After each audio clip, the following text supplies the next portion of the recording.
এখানে যোগী আদিত্যনাথের রাজ চাই হ্যাঁ কি না, এদের তো জমা নিয়ে খরচ করে দেওয়া উচিত ছিল। দুর্গাপুরে ক্যাম্পাসের কাছে দ্বিতীয় বর্ষের মেডিকেল পড়ুয়াকে গণধর্ষণের অভিযোগ ঘিরে তোলপাড় শুরু হয়েছে রাজ্যে। বিজেপি শাসিত ওড়িশার জলেশ্বরের বাসিন্দা তরুণীর সঙ্গে যে জঘন্য ঘটনার অভিযোগ উঠেছে তার কড়া নিন্দা করে প্রতিক্রিয়া দিয়েছেন সে রাজ্যের মুখ্যমন্ত্রী মোহন চরণ মাঝি।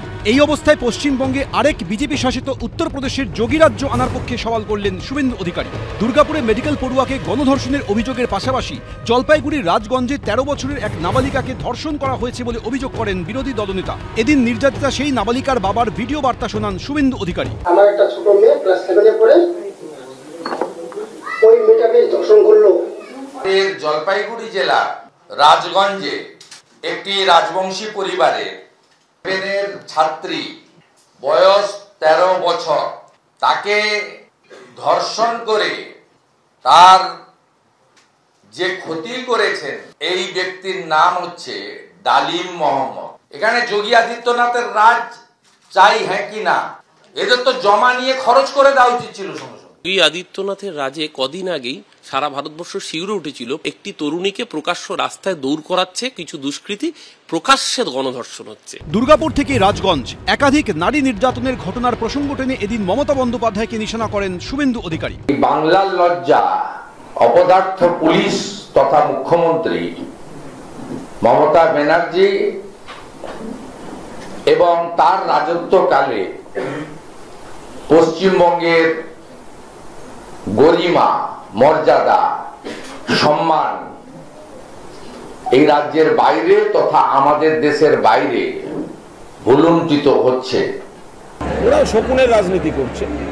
শুভেন্দু অধিকারীরা ধরুন কোনো খারাপ ঘটনা ঘটলো, আরে সিপিএম এর জমানায় ভুরি ভুরি ঘটেছে, বিজেপির রাজ্যগুলোতে রোজ ঘটছে। অন্যদিকে দুর্গাপুরের দ্বিতীয় বর্ষের মেডিকেল পড়ুয়া ওড়িশার বাসিন্দার ধর্ষণের অভিযোগের ঘটনায় শুরু হয়েছে রাজনৈতিক চাপানুতোড়। বিজেপি শাসিত ওড়িশার মুখ্যমন্ত্রী এক্স স্যান্ডেলে পোস্ট করে লিখেছেন, পশ্চিমবঙ্গের দুর্গাপুরে এক ওড়িয়া ছাত্রীকে গণধর্ষণের ঘটনা দুর্ভাগ্যজনক, অত্যন্ত নিন্দনীয় এবং বেদনাদায়ক। তারপর তিনি লিখেছেন, আমি পশ্চিমবঙ্গের মুখ্যমন্ত্রী মমতা বন্দ্যোপাধ্যায়ের কাছে অভিযুক্তদের বিরুদ্ধে আইন অনুযায়ী দৃষ্টান্তমূলক ব্যবস্থা নেওয়ার জন্য দৃঢ়ভাবে অনুরোধ করছি।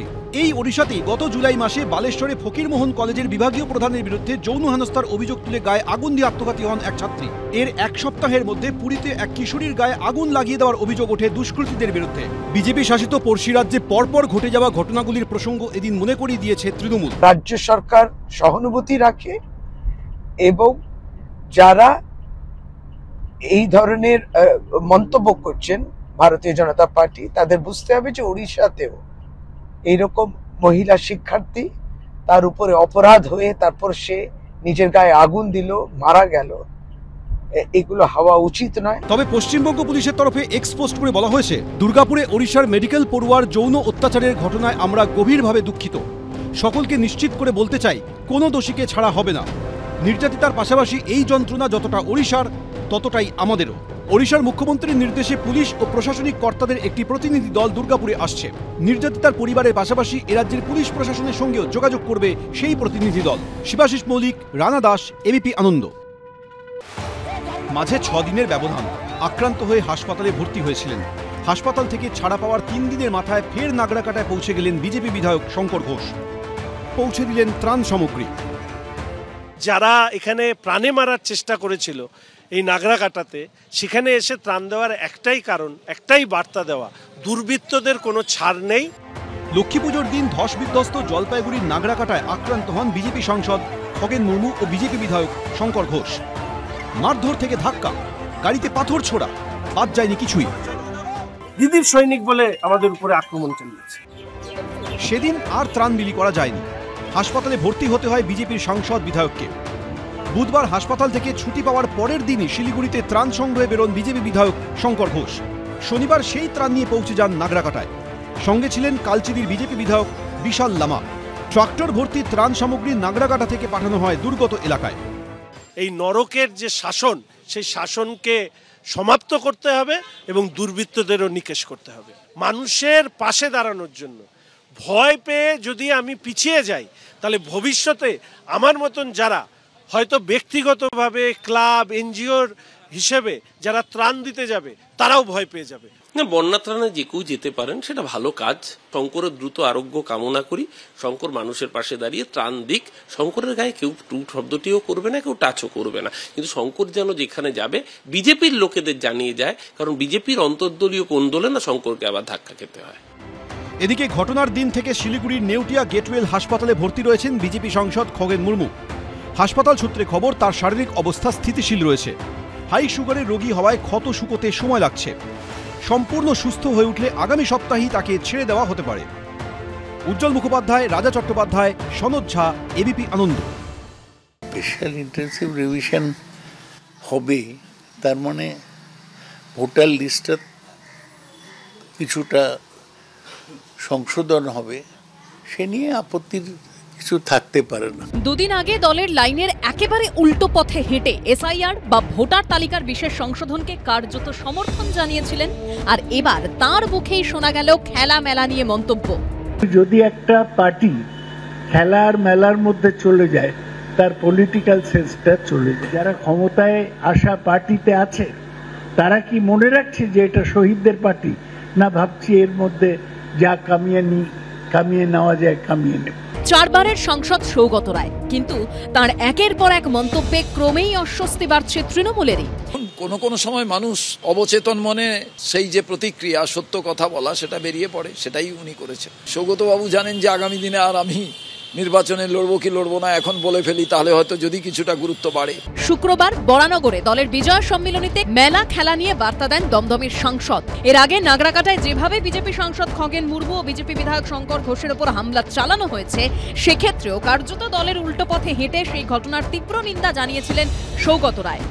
খগেন মুর্মু তো রাউডি হিসেবে পরিচিত নয়, সুতরাং খুব খারাপ। কাউকে মারাই অন্যায়, তার উপর তিনি যদি নির্বাচিত জনপ্রতিনিধি হন, তাকে মারা এবং এত সিরিয়াসলি মারা খুব খারাপ বার্তা পৌঁছয়। গত সেপ্টেম্বর মাসে কাকদ্বীপে শিক্ষক নিগ্রহ কাণ্ডে দলীয় নেতার আচরণের সমালোচনা শোনা যায় সৌগত রায়ের গলায়। যে কোনো শিক্ষককে গায়ে হাত দেওয়া, মারা নিন্দনীয়। যে ঘটনা কাকদ্বীপে ঘটেছে সেটা দুঃখজনক এবং লজ্জাজনক। বোলপুর থানার আইসিকে কদর্য হুমকি দেওয়ার পরও তৃণমূলের তরফে অনুব্রত মণ্ডলের বিরুদ্ধে কোনো কড়া ব্যবস্থা নেওয়া হয়নি। দল স্রেফ ক্ষমা চাইতে বলেই ক্ষান্ত দিয়েছে, আর সেই ক্ষমাও অনুব্রত মণ্ডল চেয়েছেন নিতান্ত দায়সারাভাবে।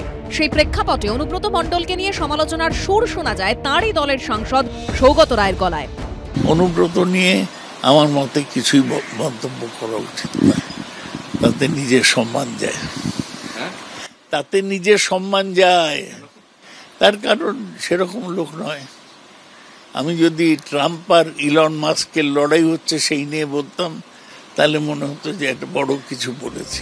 দলের বর্ষিয়ান নেতার একের পর এক এহেন মন্তব্যে তৃণমূলের অস্বস্তি বাড়লেও বিজেপির কটাক্ষ রাজনীতিতে ভেসে থাকতেই এসব মন্তব্য করছেন সৌগত রায়। অশীতিপর বৃদ্ধ, অসুস্থ, ভুলভাল কথা সারা জীবনই বলে, নতুন কিছু নয়। দলে কোনো গুরুত্ব নেই, মনে করছে যে একটু যে আমি রাজনীতিতে আছি, এইটা জানান দেওয়ার জন্য এই সমস্ত কথা। সৌগতদা ওনার পার্সোনাল ক্যাপাসিটিতে বলেছেন। সৌগতদা দলের মুখপাত্র নন। আমাদের দলের স্লোগানই 2021 ছিল খেলা হবে। এই খেলার অর্থ হচ্ছে বাংলার উন্নয়ন। আবার খেলা হবে, তাতে যদি কারোর অসুবিধে থাকে সেটা নিশ্চিতভাবে তিনি তার মতো করে ডিল করবেন, কিন্তু সৌগত রায়ের এই বক্তব্য দলের বক্তব্য নয়। সব মিলিয়ে এখন যেন সৌগত রায় মুখ খুললেও তৃণমূলের অস্বস্তি। অনির্বাণ বিশ্বাস, সুদীপ্ত আচার্য, সুকান্ত মুখোপাধ্যায়ের রিপোর্ট, এবিপি আনন্দ।